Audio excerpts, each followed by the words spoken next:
वाहिगुरू जी का खालसा वाहिगुरू जी की फतेह। मेरा नाम जगमोहन सिंह, मेरे नाल ने सरदार मनमीत सिंह ਅਤੇ सरदार हरमीत सिंह। ਅੱਜ ਅਸੀਂ ਦਿੱਲੀ ਵਿੱਚ ਇੱਕ ਇਤਿਹਾਸਕ ਇਕੱਤਰਤਾ ਕੀਤੀ ਹੈ, ਜਿਸ ਵਿੱਚ ਅਸੀਂ ਭਾਰਤ ਸਰਕਾਰ ਵੱਲੋਂ ਜੋ यूनिफॉर्म सिविल कोड बनाए जाने की प्रक्रिया शुरू हुई है, जिसलिए लॉ कमीशन ने तो विचार मंगे ने, लेकिन भारत के प्रधानमंत्री नरेंद्र मोदी ने ऐलान ही कर दिता कि असी इस नूं वड्डा मुद्दा बनावांगे। और अज दियां अखबारां ये कह रही हैं कि शायद मॉनसून सत्र विच ही जिहड़ा है इहदा बिल पेश किया जाना है। अज वकीलों ने, एक्टिविस्ट्स ने, विद्यार्थियों ने, सियासी बंदियां ने रल मिल के विचार वटांदरा किया कि की सिखां नूं यूनीफॉर्म सिविल कोड की लोड़ है, कि सानू इसका टाकरा करना चाहिए, कि सानू इसका विरोध करना चाहिए। इहदे बारे सानू लॉ कमीशन नूं विचार देने चाहिए ने कि नहीं देने चाहिए। इन्हां सारिया मुद्दों ते असी बड़ी डूंघाई नाल अद्धा दिन चर्चा की है और असी अज एक इतिहासक फैसला लेंदे होए ऐलान करते हाँ कि सिख कलैक्टिव वालों कीती इस इकत्तरता तो बाद असी सिख पर्सनल लॉ बोर्ड बनाने जा रहे हैं। सिख पर्सनल लॉ बोर्ड जिस तरह मुस्लिम पर्सनल लॉ बोर्ड अपनी कौम के हक जिहड़े ने वो सरकार तक पहुँचाउंदी है, सरकार दियां नीतियां दे खिलाफ डटदी है, इस तरह ही सिख पर्सनल लॉ बोर्ड जिहड़ा है वो लगातारता लियाउण दे लई अपनी कौम की गल जिहड़ी है उस भारत सरकार अते कौमांतरी जथेबंदियां ते कौमांतरी कम्यूनिटी तक अपनी गल पहुँचाण दे लई असी ये सिख पर्सनल लॉ बोर्ड बनाउण जा रहे हैं। ये सिख पर्सनल लॉ बोर्ड दे विच असी बहुत जल्दी ही सीनियर जूरिस्ट्स नूं नाल लैके, वकीलों नूं नाल लैके, जो सिख पर्सनल लॉ दियां तजवीज़ां इंस्टीट्यूट ऑफ सिख स्टडीज़ ने 1997 विच लियां और बड़े इतिहासक दस्तावेज तैयार किया सिख पर्सनल लॉ ते डॉक्टर खड़क सिंह जी की रहनुमाई हेठ, उस तो सेध लैंदे होए और ਜਿਹੜੀਆਂ ਸਾਡੀਆਂ ਸਿੱਖਾਂ ਦੀਆਂ ਸਥਾਪਤ ਜਥੇਬੰਦੀਆਂ ਨੇ, ਸ਼੍ਰੋਮਣੀ ਗੁਰਦੁਆਰਾ ਪ੍ਰਬੰਧਕ ਕਮੇਟੀ, ਦਿੱਲੀ ਗੁਰਦੁਆਰਾ ਪ੍ਰਬੰਧਕ ਕਮੇਟੀ, ਇਹਨਾਂ ਸਾਰਿਆਂ ਦੇ ਵਿੱਚ ਕੌਮ ਦੇ ਹੱਕਾਂ ਨੂੰ ਲਗਾਤਾਰਤਾ ਲਿਆਉਣ ਦੇ ਲਈ ਅਸੀਂ ਜਿਹੜਾ ਹੈ ਇਹ ਸਿੱਖ ਪਰਸਨਲ ਲਾਅ ਬੋਰਡ ਅੱਜ ਸਥਾਪਿਤ ਕਰਨੇ ਆ। ਆਉਣ ਵਾਲੇ ਦਿਨਾਂ ਦੇ ਵਿੱਚ ਅਸੀਂ ਜਿਵੇਂ ਦੀ ਅੱਜ ਕੰਸਲਟੈਂਸੀ ਮੀਟ ਕੀਤੀ ਹੈ, ਅਸੀਂ लगातार मीटिंगां करांगे। अगली इकत्तरता असी चंडीगढ़ करांगे। 12 तरीक नूं 12 जुलाई नूं लॉ कमीशन दे कोल पेश हो के असी सिख कौम दा जिहड़ा केस है प्रेजेंट करांगे। मंग करांगे कि तुसी ड्राफ्ट बनाए बगैर राय मंगी है ते नाल ही असी उन्हां नूं ये पुछांगे कि 22वें लाइक लॉ कमीशन नूं किहड़े नवे हालात पैदा हो गए कि उन्होंने फिर तो यूनीफॉर्म सिविल कोड का बुगल वजाना पिया। तो क्यों ना जो 21वीं लॉ कमीशन ने कहा सी, निष्कर्ष कढ़िया सी कि ना तो यूनीफॉर्म सिविल कोड की लोड़ है तो ना ही मेरा मतलब इनू बनाया जा सकता, क्योंकि इहदे विच बहुत सारिया कौमां दे कस्टमरी लॉज जिहड़े ने, बहुत सारे इलाकाई ग्रुप्स के जिहड़े कस्टमरी लॉज ने वो इतने ज़्यादा ने इस मुल्क दे विच, इन्हां विच यूनीफॉर्मिटी लियानी बहुत मुश्किल है। सो इस ऐलान दे नाल कि असी सिख पर्सनल लॉ बोर्ड जल्दी ही बनावांगे। इस वेले असी 3 जी उस दे मैंबर बन के असी अपनी कौम दे सुहिरद दिमागां नूं इकट्ठा करके और जल्दी ही उन्हां दी रहनुमाई हेठ उन्हां नूं नाल लैके असी जिहड़ा है इस चीज़ नूं अगे लैके जावांगे। ਵੱਡੀਆਂ ਜਿਹੜੀਆਂ ਸੰਸਥਾਵਾਂ ਹੈਗੀਆਂ ਇਹ ਸਵਾਲ ਨਹੀਂ ਚੁੱਕ ਸਕਦੇ ਕਿ ਤੁਸੀਂ ਛੋਟੇ ਜਿਹੇ ਘੇਰੇ ਤੇ ਲੈ ਕੇ ਕਿਸ ਤਰ੍ਹਾਂ ਸਿੱਖ ਪਰਸਨਲ ਲਾਅ ਬੋਰਡ ਬਣਾ ਸਕਦੇ ਹੋ। हाँ, ये वो बिल्कुल पूछ सकदियां ने और उन्हों का सवाल जायज़ भी हो सकता वे, लेकिन असी ये महसूस करने कि साड़ियाँ इन्हां संस्थावां ने कभी भी किसी भी लड़ाई विच लगातारता नहीं लियाई, कंसिस्टेंसी नहीं हुई, तो असी उन्हां दा कोई टाकरा नहीं करांगे। उन्हां दे मुकाबले ते विच असी कोई ये काम नहीं करन जा रहे हैं।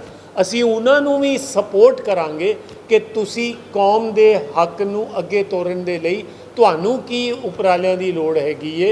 जिथे तुसी ढिले पै जांदे हो या कमज़ोर पै जांदे हो, जिवें हरियाणा सिख गुरुद्वारा प्रबंधक कमेटी का मसला होवे या जिवें हुण मैं समझना वा कि सिख गुरुद्वारा एक्ट 1925 विच तरमीम भी जिहड़ी है वो भी सिख पर्सनल लॉ का ही मसला हैगा, तो वो श्रोमणी कमेटी ने अपना केस चंगा ना प्रजेंट किया, इस करके जिहड़ा है भगवंत मान नूं ते उन्हां दी सरकार नूं जिहड़ा हैगा ये चीज़ करनी पई। ਤੁਸੀਂ ਜਿਹੜੀ ਸਾਰਾ ਸਿੱਖ ਪਰਸਨਲ ਲਾਅ ਬੋਰਡ ਬਣਾਉਣ ਬਾਰੇ ਜੋ ਕੁਝ ਹੋਇਆ ਇਹਦੇ ਬਾਰੇ ਤੁਸੀਂ ਦਿੱਲੀ ਕਮੇਟੀਆਂ, ਸ਼੍ਰੋਮਣੀ ਕਮੇਟੀਆਂ, ਹੋਰ ਸੰਸਥਾਵਾਂ ਨਾਲ ਕੋਈ ਉਹਨਾਂ ਨਾਲ ਗੱਲਬਾਤ ਕੀਤੀ ਹੈ ਪਹਿਲੇ?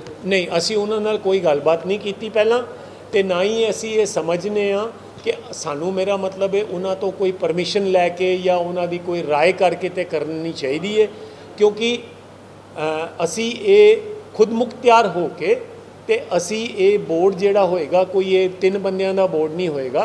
जिस तरह मुस्लिम law board which across the board, across the communities, ये पंजाब तो बाहर दिल्ली दे ਜਿਹੜੇ ਸਾਡੀ कौम ਦੇ रोशन दिमाग ने, लीगल माइंड्स ने, ਜਿਹੜੇ सिख जूरिस्प्रूडेंस के उत्ते बहुत ज़्यादा वर्क जिन्होंने किया, उन्होंने असी तैयार करके कौमांतरी तौर पर भी असी मतलब राय लवांगे, क्योंकि ये मसला हुण छोटा नहीं है। अज तो 30 साल पहला, 40 साल पहला कौम उतनी ज़्यादा फैली हुई नहीं सी जिन्नी अज फैल गई है। उस वेले इन्ने वड्डे मसले नहीं सन। साडी कौम दा सिख रहत मर्यादा नाल बहुत हद तक साडे मसले हल होंदे सन। अज नवीं चैलेंजेस ने। ਜੇ ਉਹ ਤੁਹਾਨੂੰ ਸਪੋਰਟ ਨਹੀਂ ਕਰਦੇ ਆ ਜਿੰਨੀਆਂ ਵੀ ਸੰਸਥਾਵਾਂ ਹੈਗੀਆਂ, ਮੰਨ ਲਓ ਦਿੱਲੀ ਕਮੇਟੀ ਹੈ, ਸ਼੍ਰੋਮਣੀ ਕਮੇਟੀ ਜੀ, ਕਿਉਂਕਿ ਉਹ ਚੁਣੇ ਹੋਏ ਚੁਣ ਕੇ ਆਉਂਦੇ ਨੇ ਔਰ ਉਹ ਕਹਿੰਦੇ ਨੇ ਅਸੀਂ ਸਿੱਖਾਂ ਦੀ ਨੁਮਾਇੰਦਗੀ ਕਰਦੇ ਹਾਂ, ਚਾਹੇ ਸ਼੍ਰੋਮਣੀ ਕਮੇਟੀਆਂ ਦਿੱਲੀ ਕਮੇਟੀ, ਔਰ ਇਸ ਕੰਮ ਵਿੱਚ ਜਦੋਂ ਤੁਹਾਡੇ ਨਾਲ ਤਾਲਮੇਲ ਨਹੀਂ ਕਰਦੀਆਂ, ਤੁਹਾਨੂੰ ਕੋਈ ਸਪੋਰਟ ਨਹੀਂ ਕਰਦੇ, ਉਹ ਕਹਿੰਦੇ ਵੀ ਤੁਸੀਂ ਕੌਣ? ਅਸੀਂ ਉਹਨਾਂ ਦੀ ਸਪੋਰਟ ਮੰਗਾਂਗੇ ਨਹੀਂ, ਅਸੀਂ ਉਹਨਾਂ ਨੂੰ ਸਪੋਰਟ ਦੇਵਾਂਗੇ। ਸਾਡੇ ਕੰਮ ਵਿੱਚ ਔਰ ਉਹਨਾਂ ਦੇ ਕੰਮ ਵਿੱਚ ਕੋਈ ਟਾਕਰਾ ਨਹੀਂ ਹੋਏਗਾ। ਅਸੀਂ ਉਹਨਾਂ ਨੂੰ, ਜੇ ਅਸੀਂ ਲਾਅ ਕਮਿਸ਼ਨ ਨੂੰ ਰੈਪਰੈਜ਼ੈਂਟੇਸ਼ਨ ਦੇਵਾਂਗੇ ਤੇ ਅਸੀਂ ਦਿੱਲੀ ਕਮੇਟੀ ਨੂੰ ਵੀ ਰੈਪਰੈਜ਼ੈਂਟੇਸ਼ਨ ਦੇਵਾਂਗੇ, ਸ਼੍ਰੋਮਣੀ ਕਮੇਟੀ ਨੂੰ ਵੀ ਦੇਵਾਂਗੇ ਵੀ ਇਹਨਾਂ ਮੁੱਦਿਆਂ ਨੂੰ ਖਿਆਲ ਵਿੱਚ ਰੱਖਣਾ ਜਦੋਂ ਤੁਸੀਂ ਭਾਰਤ ਸਰਕਾਰ ਨਾਲ ਗੱਲ ਕਰਨ ਜਾਓ। ਸਾਨੂੰ ਪੈਰਲਲ ਆਪਣਾ ਸਮਝ ਕੇ ਜਿਹੜਾ ਹੈਗਾ ਤੁਸੀਂ ਜਿਹੜੀ ਇਹ ਗੱਲ ਨੂੰ ਮਤਲਬ ਅੱਗੇ ਤੋਰੋ। ਮੈਂ ਉਹੀ ਕਹਿ ਰਿਹਾ ਕਿ ਜਿੰਨੀਆਂ ਇਹ ਕਮੇਟੀਆਂ ਹੈਗੀਆਂ ਉਹ ਕਹਿੰਦੇ ਕਿ ਤੁਸੀਂ ਮਤਲਬ ਤੁਹਾਨੂੰ ਅਥਾਰਟੀ ਕੀ ਹੈ ਤੁਸੀਂ ਬਣਾਉਣ ਦੀ, ਕਿਉਂਕਿ ਉਹ ਆਪਣੇ ਆਪ ਨੂੰ ਉਹ ਸਭ ਕੁਝ ਰਿਮੋਟ ਸਮਝਦੇ ਹਨ। तो ਤੁਹਾਨੂੰ ਪੁੱਛਾਂਗੇ ਵੀ ਤੁਹਾਨੂੰ ਅਥਾਰਟੀ ਕੀ ਤੁਸੀਂ ਕਿਸ ਤਰ੍ਹਾਂ ਬਣਾ ਲਈ ਹੈ? ਸਾਨੂੰ ਅਥਾਰਟੀ ਸਾਡੀ ਕੌਮ ਨੇ ਤੇ ਸੰਗਤ ਨੇ ਦੇਣੀ ਹੈ। ਠੀਕ ਹੈ ਨਾ ਜੀ। ਅਸੀਂ ਅੱਜ ਇੱਕ ਇਕੱਤਰਤਾ ਕੀਤੀ ਹੈ ਇਹਨਾਂ ਮੁੱਦਿਆਂ ਤੇ। ਅਸੀਂ ਪਿਛਲੇ 3 ਸਾਲਾਂ ਤੋਂ ਕੰਮ ਕਰਦੇ ਪਏ ਹਾਂ ਕਿ ਬਈ ਅਸੀਂ ਕਿਸ ਤਰੀਕੇ ਦੇ ਨਾਲ ਆਪਣੀ ਕੌਮ ਦੀ ਇੱਕ ਬੋਡੀ ਬਣਾਉਣੀ ਹੈ ਜਿਸ ਨਾਲ ਕਿ ਅਸੀਂ ਇਹਨਾਂ ਮਸਲਿਆਂ ਦੇ ਉੱਤੇ ਸਰਕਾਰ ਦੇ ਨਾਲ ਕਨਫਰੰਟੇਸ਼ਨ ਦੀ ਬਜਾਏ ਐਡਵੋਕੇਸੀ ਕਰਕੇ ਜਿਹੜਾ ਹੈਗਾ ਉਸ ਦਾ ਟਾਕਰਾ ਕਰ ਸਕੀਏ। ਤੁਹਾਨੂੰ ਨਹੀਂ ਲੱਗਦਾ ਕਿ ਇਹ ਸਰਕਾਰ ਦਾ ਚੁਣਾਵੀ ਮੁੱਦਾ ਹੈ, ਕਿਉਂਕਿ 2019 ਦਾ ਇਲੈਕਸ਼ਨ ਉਸ ਤੋਂ ਪਹਿਲਾਂ ਵੀ ਇੱਕਦਮ ਲਿਆਂਦਾ ਗਿਆ ਸੀ, ਉਸ ਤੋਂ ਬਾਅਦ ਫਿਰ ਹਮਲੇ ਵਰਤੇ ਬਾਤਾ ਉਹ ਵੀ ਇਲੈਕਸ਼ਨ ਆਉਣ ਵਾਲੇ ਤੇ ਇੱਕਦਮ ਲਿਆਤਾ, ਭਾਵੇਂ ਇਹਨੂੰ ਨਾ ਇੰਪਲੀਮੈਂਟ ਕਰਨ ਲੇਕਿਨ ਸ਼ੋਰ ਇੱਦਾਂ ਦਾ ਪਾਇਆ ਜਾਏ ਕਿ ਆਪਣੀ ਵੋਟ ਦੀ ਰਾਜਨੀਤੀ ਹੋ ਜਾਏ। ਇਹ ਗੱਲ ਠੀਕ ਹੈਗੀ ਹੈ। ਇਸ ਮੁਲਕ ਵਿੱਚ ਆਦੀਵਾਸੀਜ਼ ਨੇ, ਇੰਡੀਜੀਨਸ ਪੀਪਲਸ ਜਿਨ੍ਹਾਂ ਨੂੰ ਕਹਿੰਦੇ ਆ ਉਹ ਵੀ ਹੈਗੇ ਨੇ, ਅਤੇ ਇਹਨਾਂ ਸਾਰਿਆਂ ਨੂੰ ਅਕਰੋਸ ਦੀ ਬੋਰਡ ਮਨੀਪੁਰ ਅੱਜ ਉਹਨਾਂ ਮਸਲਿਆਂ ਤੇ ਹੀ ਚੱਲ ਰਿਹਾ ਹੈ ਜਿਨ੍ਹਾਂ ਮਸਲਿਆਂ ਤੇ ਇਹ ਯੂਨੀਫਾਰਮਿਟੀ ਲਿਆਉਣਾ ਚਾਹੁੰਦੇ ਨੇ। ਤੇ ਸਰਕਾਰ ਦੇ ਲਈ ਇੰਨਾ ਆਸਾਨ ਨਹੀਂ ਹੈ। ਅਸੀਂ ਵੀ ਸਮਝਦੇ ਹਾਂ ਕਿ ਇਹ ਚੁਣਾਵੀ ਮੁੱਦਾ ਹੀ ਹੈ, ਲੇਕਿਨ ਅਸੀਂ ਇਹ ਵੀ ਜਾਣਦੇ ਹਾਂ ਕਿ ਸਰਕਾਰ ਵਜਿੱਦ ਹੈਗੀ ਏ ਆਪਣੇ ਏਜੰਡੇ ਨੂੰ ਲਾਗੂ ਕਰਨ ਦੇ ਲਈ। 370 ਵੀ ਲਾਗੂ ਕਰਤਾ, ਰਾਮ ਮੰਦਿਰ ਵਾਲਾ ਵੀ ਮੁੱਦਾ ਹੱਲ ਕਰਵਾਤਾ।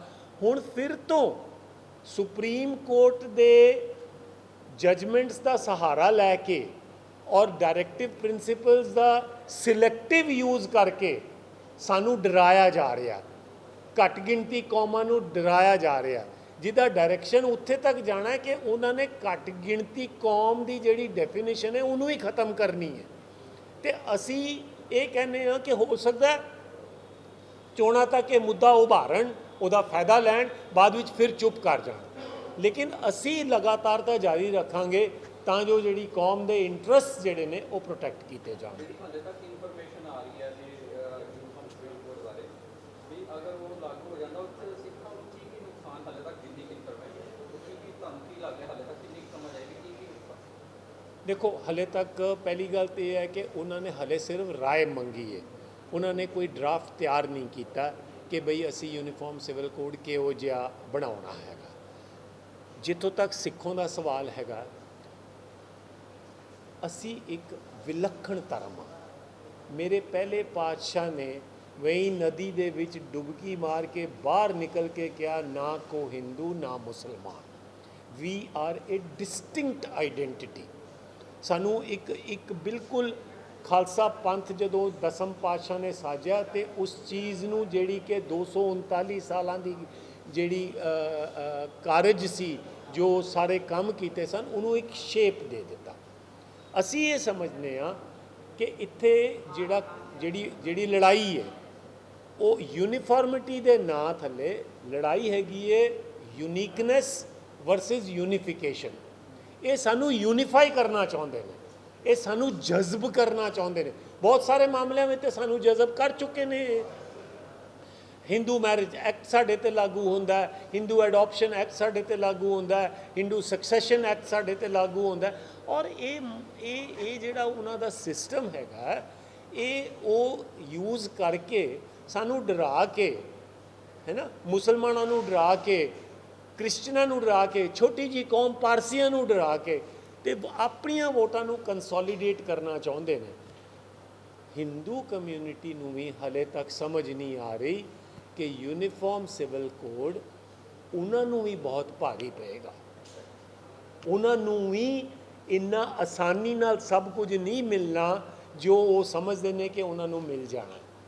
ਸੋ ਸਾਡਾ ਅਫਕੋਰਸ ਅਸੀਂ ਜਿੱਥੇ ਆਪਣੀ ਕੌਮ ਦੇ ਮਫਾਦਾਂ ਬਾਰੇ ਜਾਗਰੂਕ ਹੈਗੇ ਹਾਂ, ਅਸੀਂ ਇੱਕ ਜਾਗਰੂਕ ਸਿੱਖ ਹੋਣ ਦੇ ਨਾਤੇ, ਇੱਕ ਜਾਗਰੂਕ ਸਿੱਖਾਂ ਦਾ ਸਮੂਹ ਹੋਣ ਦੇ ਨਾਤੇ ਅਸੀਂ ਸਿੱਖ ਪਰਸਨਲ ਲਾਅ ਬਣਾਉਣ ਦਾ ਜਿਹੜਾ ਉਹ ਫੈਸਲਾ ਕੀਤਾ। ਸਾਡੇ ਕੋਲ ਐਕਟਿਵਿਸਟ ਆਏ ਸਨ ਇਹਦੇ ਵਿੱਚ, ਔਰ ਸਾਡੀ ਆਪਸ ਵਿੱਚ ਜਿਹੜੀ ਰਾਏ ਬਣੀ ਸੀ ਉਹ ਇਹ ਸੀ ਕਿ ਅਸੀਂ ਕੋਈ ਆਰਗੇਨਾਈਜੇਸ਼ਨਸ ਨੂੰ ਨਹੀਂ ਸੀ ਬੁਲਾਇਆ, ਠੀਕ ਹੈ ਨਾ ਜੀ। ਅਸੀਂ ਹੁਣ ਜਿਹੜੀ ਅਗਲੀ ਇਕੱਤਰਤਾ ਕਰਾਂਗੇ that will B A bigger, ਮਤਲਬ ਉਹ ਵੱਡੀ ਇਕੱਤਰਤਾ ਕਰਾਂਗੇ। ਉਸ ਵਿੱਚ ਸਾਰੀ ਜਿਹੜੀ ਕੌਮ ਦੀ ਗੱਲ ਹੈ ਉਸ ਨੂੰ ਅੱਗੇ ਰੱਖਾਂਗੇ।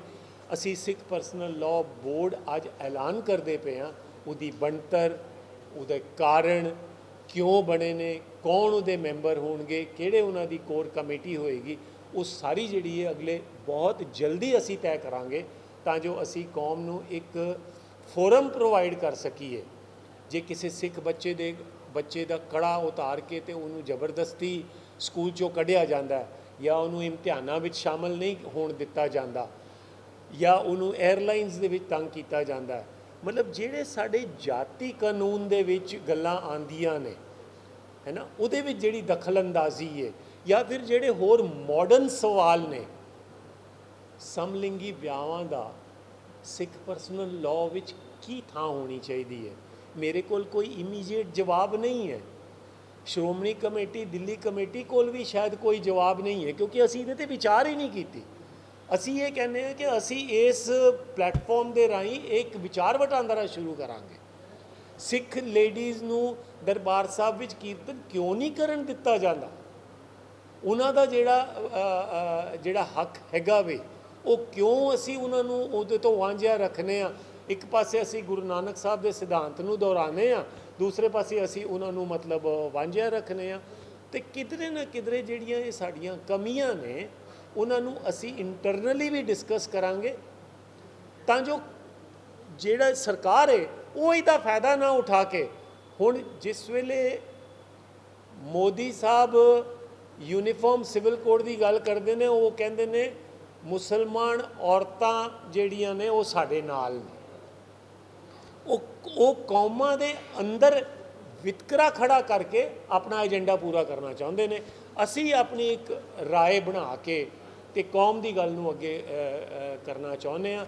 ਮੈਂ ਫਿਰ ਤੋਂ ਦੁਹਰਾ ਦਿਆਂ, ਤੁਹਾਡੇ ਸਵਾਲ ਦੇ ਜਵਾਬ ਵਜੋਂ ਵੀ ਤੇ ਅਦਰਵਾਈਜ਼ ਵੀ, ਸਾਡਾ ਕਿਸੇ ਵੀ ਸਥਾਪਿਤ ਸਿੱਖ ਸੰਸਥਾ ਨਾਲ ਕੋਈ ਟਾਕਰਾ ਨਹੀਂ ਹੈਗਾ। ਅਸੀਂ ਉਹਨਾਂ ਨੂੰ ਅਸਿਸਟ ਕਰਾਂਗੇ, ਅਸੀਂ ਉਹਨਾਂ ਨੂੰ ਅਨੇਬਲ ਕਰਾਂਗੇ ਕਿ ਬਈ ਜੋ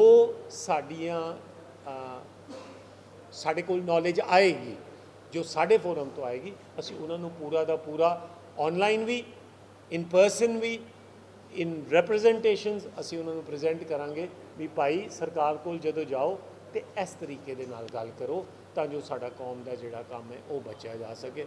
ਜਦੋਂ ਬਣ ਜਾਏਗਾ ਤੁਹਾਡਾ ਸਿੱਖ ਪਰਸਨਲ ਸਭ ਕੁਝ ਹੋ ਜਾਏਗਾ, ਐਲਾਨ ਅਸੀਂ ਅੱਜ ਕਰ ਦਿੱਤਾ, ਬਣ ਗਿਆ ਲੇਕਿਨ ਇਨ ਫਿਊਚਰ ਸਾਲ 2 ਸਾਲ ਬਾਅਦ ਜੀ। ਇਹਨੂੰ ਕਿਸ ਤਰ੍ਹਾਂ ਯਕੀਨੀ ਬਣਾਇਆ ਜਾਏਗਾ ਕਿ ਇਹ ਸਿਆਸਤ ਇੱਥੇ ਭਾਰੂ ਨਾ ਹੋ ਸਕੇ? ਇਹਦੇ ਵਿੱਚ ਜਿਹੜੇ ਜਿੱਦਾਂ ਸ਼੍ਰੋਮਣੀ ਕਮੇਟੀ ਜਾਂ ਦਿੱਲੀ ਕਮੇਟੀ, ਉਹ ਕਿਸੇ ਨਾ ਕਿਸੇ ਸਿਆਸੀ ਪਾਰਟੀ ਨਾਲ ਜੁੜੀਆਂ ਹੁਣੇ ਤੱਕ ਜੋ ਤੱਕ ਆਪਾਂ ਦੇਖਦੇ ਆ ਰਹੇ ਹਾਂ। ਬਿਲਕੁਲ ਠੀਕ ਹੈ। ਅਗਰ ਉਹਨਾਂ ਦੇ ਗੱਲ ਮਤਲਬ ਹੁੰਦੀ ਤਾਂ ਮੁੱਦਾ ਚੁੱਕਦਾ ਹੀ ਨਹੀਂ ਹੈ। ਅਗਰ ਉਹਨਾਂ ਦੇ ਖਿਲਾਫ ਹੁੰਦੇ ਤਾਂ ਧਰਨੇ ਪ੍ਰਦਰਸ਼ਨ ਕਰਨੇ ਸ਼ੁਰੂ ਕਰ ਦਿੰਦੇ। ਤੇ ਇਸ ਤਰ੍ਹਾਂ ਇਹਨੂੰ ਸਿਆਸਤ ਇੱਥੇ ਭਾਰੂ ਨਾ ਹੋ ਸਕੇ, ਇਹਦਾ ਕੀ ਪ੍ਰਬੰਧ ਕੀਤਾ ਜਾਏ? ਦੇਖੋ, ਇਹ ਹਲੇ ਮਤਲਬ ਜਿਸ ਨੂੰ ਕਹਿੰਦੇ ਨੇ ਨਾ, ਬੱਚੇ ਨੇ ਜਨਮ ਲਿਆ ਅੱਜ, ਤੇ ਸਾਰੀਆਂ ਜਿਹੜੀਆਂ ਤਕਲੀਫਾਂ ਆਣੀਆਂ ਨੇ, ਜਿਨ੍ਹਾਂ ਤਕਲੀਫਾਂ ਨੂੰ ਤੁਸੀਂ ਬਿਆਨ ਕੀਤਾ ਵੀ ਸਾਡੀਆਂ ਸੰਸਥਾਵਾਂ ਵਿੱਚ ਹੈਗੀਆਂ ਨੇ, ਅਸੀਂ ਉਹਨਾਂ ਤੋਂ ਵਾਕਫ ਹਾਂ ਕਿ ਬਈ ਉਹ ਪ੍ਰੋਬਲਮਸ ਕੀ ਹੈਗੀਆਂ ਨੇ। ਉਹਨਾਂ ਨੂੰ ਹੈਂਡਲ ਕਰਨ ਦੇ ਲਈ ਵੀ ਅਸੀਂ ਆਪਸੀ ਕੰਸਲਟੇਸ਼ਨ ਦਾ ਦੌਰ ਜਿਹੜਾ ਹੈ ਉਹ ਕਰਾਂਗੇ। ਅਸੀਂ ਯਕੀਨੀ ਬਣਾਵਾਂਗੇ ਕਿ ਇਹਦੇ ਵਿੱਚ ਬੰਦੇ ਜਿਹੜੇ ਸ਼ਾਮਲ ਹੋਣ। ਮੈਂ ਬਿਲਕੁਲ ਇਹ ਵੀ ਨਹੀਂ ਕਹਿੰਦਾ ਕਿ ਉਹਦੇ ਬਿਲਕੁਲ ਇਟ ਵਿਲ ਬੀ ਸਿਆਸੀ ਬੰਦਾ ਕੋਈ ਵੀ ਨਹੀਂ ਹੋਏਗਾ। ਸਾਡਾ ਧਾਰਮਿਕ ਤੇ ਸਿਆਸੀ ਜਿਹੜਾ ਪਿੜ ਹੈ ਉਹ ਇਕੱਠਾ, ਇਟਸ ਅ ਰਿਲੀਜੀਓ ਪੋਲੀਟੀਕਲ ਫੀਲਡ, ਜਿਸ ਕਰਕੇ ਅਸੀਂ ਵਿਲੱਖਣ ਹਾਂ। ਅਸੀਂ ਇਹ ਵੀ ਸਮਝਾਉਣਾ ਹੈ ਕੌਮ ਨੂੰ ਵੀ, ਆਪਣੀ ਕੌਮ ਨੂੰ ਵੀ ਤੇ ਦੂਸਰਿਆਂ ਨੂੰ ਵੀ, ਕਿ ਅਸੀਂ ਕਿਉਂ ਵਿਲੱਖਣ ਹਾਂ। ਅਸੀਂ ਮਾਸਿਸ ਤੱਕ, ਸਿੱਖ ਕੌਮ ਦੇ ਮਾਸਿਸ ਤੱਕ ਥਰੂ ਮੀਡੀਆ ਔਰ ਇਨ ਪਰਸਨ ਇਸ ਗੱਲ ਨੂੰ ਲੈ ਕੇ ਜਾਵਾਂਗੇ ਕਿ ਬਈ ਸਾਨੂੰ ਇਹ ਚੀਜ਼ ਕਿਉਂ ਬਣਾਉਣੀ ਪਈ ਤੇ ਇਹਦਾ ਸਾਡੀ ਕੌਮ ਨੂੰ ਤੇ ਸਾਡੇ ਬੱਚਿਆਂ ਨੂੰ ਕੀ ਫਾਇਦਾ ਹੋਏਗਾ। ਠੀਕ ਹੈ, ਮੇਰੇ ਕਹਿਣ ਦਾ ਮਤਲਬ ਹੈ ਜੀ ਕਿ ਤੁਹਾਡਾ ਐਡਾ ਵੱਡਾ ਪਲੇਟਫਾਰਮ ਵਾਸਤੇ ਕਿ ਇਹ ਨਾ ਹੋਏ ਕਿ ਤੁਹਾਨੂੰ ਕਿਸੇ ਪਾਰਟੀ ਨੂੰ ਸਿਆਸੀ ਫਾਇਦੇ ਲਈ ਵਰਤ ਲਿਆ ਜਾਵੇ। ਜੇ ਕੌਮ ਦੇ ਫਾਇਦੇ ਲਈ ਵਰਤੇ ਜਾਵਾਂਗੇ ਤੇ ਵਧੀਆ ਗੱਲ ਹੈਗਾ, ਤੇ ਜੇ ਸਿਆਸੀ ਫਾਇਦੇ ਦਾ ਕੋਈ ਸਾਨੂੰ ਉਠਾਉਣਾ ਚਾਹੇ, ਸਾਨੂੰ ਸਤਰਕ ਹੋਣਾ ਪਏਗਾ। ਤੇ ਮੈਂ ਸਮਝਦਾ ਕਿ ਅਸੀਂ ਜ਼ਰੂਰ ਸਤਰਕ ਹੋਵਾਂਗੇ ਕਿ ਸਾਡਾ ਕੋਈ ਇਸ ਤਰੀਕੇ ਨਾਲ ਨੈਗੇਟਿਵ ਲਾਭ ਨਾ ਉਠਾ ਸਕੇ।